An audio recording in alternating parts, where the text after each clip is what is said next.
పల్లెటూరులో ఉండే శంకర్ తన పిల్లల భవిష్యత్తు కోసం ఆలోచించి భార్య పిల్లలతో పట్నం వచ్చాడు. శంకర్ స్టవ్లు రిపేరు చేస్తుంటాడు. భార్య మిషన్ కుడుతోంది. శంకర్ తన పిల్లలు ఇద్దరినీ మంచి స్కూల్లో జాయిన్ చేశాడు. కూతురు ప్రాచి క్లాస్ టాపర్. కొడుకు కూడా బాగానే చదువుతాడు. స్కూల్లో స్నేహితుల దగ్గర తన తండ్రి స్టవ్లు రిపేర్ చేసేవాడు అని చెప్పుకోవడానికి నామోషీగా అనుకునేది ప్రాచి.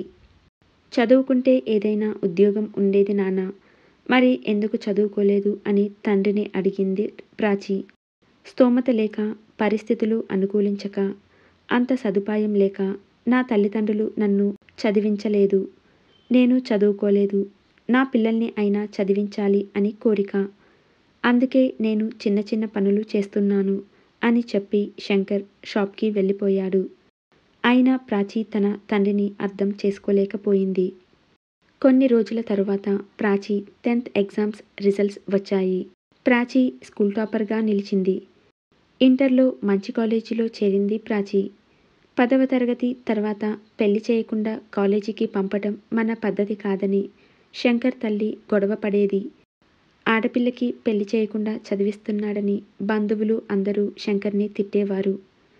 వాళ్ళ మాటలని శంకర్ పట్టించుకోలేదు. అలాగే తల్లి మాటలు కూడా వినేవాడు కాదు శంకర్.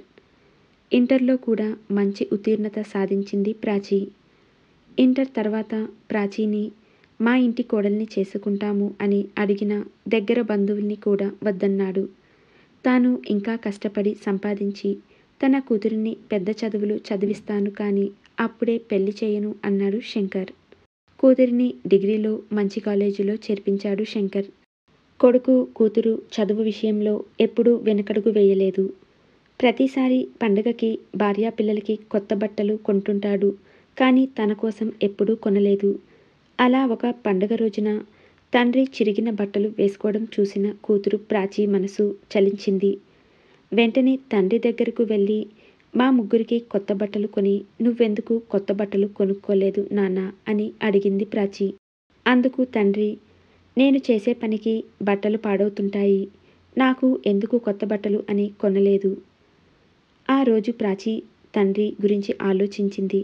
స్తోమత లేకపోయినా ఎప్పుడూ ఏ లోటు చేయకుండా వాళ్ళని చూసుకుంటున్నాడు, అలాగే చదివిస్తున్నాడు. తన తండ్రి ఎంత కష్టపడుతున్నాడో తెలుసుకుంది. ఇన్నాళ్ళు తండ్రిని అర్థం చేసుకోలేదని బాధపడింది.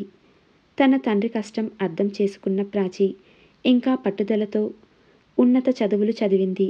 చదువు పూర్తయ్యాక తన తెలివితేటలతో అంతర్జాతీయ సంస్థలో ఉద్యోగం సాధించింది. ప్రాచి తల్లిదండ్రులు సంతోషించారు. పట్టుదలతో కష్టపడి చదివి ఉన్నత స్థాయికి చేరుకుంది ప్రాచి. నా తండ్రే నా విజయానికి కారణం.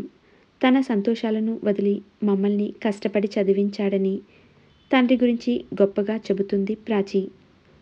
ప్రాచి సాధించిన గెలుపు తన తండ్రిని గర్వపడేలా చేసింది.